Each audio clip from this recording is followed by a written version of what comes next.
Манжыл ата ысык көлдүн тоң аймагынын чыгыш тарабында жайгашкан. Ал өзүнө 7 мазарды камтыйт. Манжылы ата, Умай эне, Кырк чилтен, Көбөк баатыр, Илим бала, Бугу эне, Мойтаке.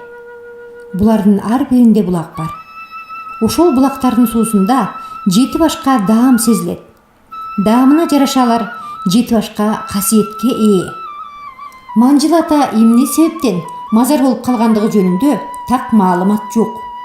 Залкар манасчы Мамбет Чокморовдун айтканы боюнча, Жакып менен Чыйырды баласы жоктун айынан так ушул Манжыл атага келип, дартын айтып, бата алышкан дешет. Ал эми уламыштардын бирине кайрылсак, эл ичинде кадыр-баркка ээ болгон Манжылы деген дарыгер адам жашап өткөн экен. Анын күнү бүтүп, каза болгондо сөөгүн азыркы Манжылы ата мазарына коюшат. Кийин эл Манжылынын сөөгү коюлган жерге арыз муңун айтып бара беришет. Ошондон баштап Манжылы атага эл зыярат кылып калган деген сөз бар.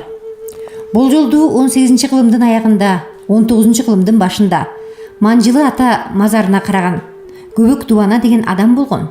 Ал Манжыл атага мешит курган дешет.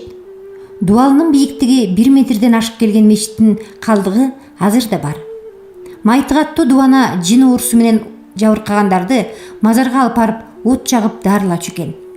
Азыркы кезде да Манжыл ата мазарына ден соолук тилеп, бала тилеп, ага таазим кылып баргандар көп. Алыскы жана жакынкы чет өлкөлөрдөн да келип зыярат кылгандар бар.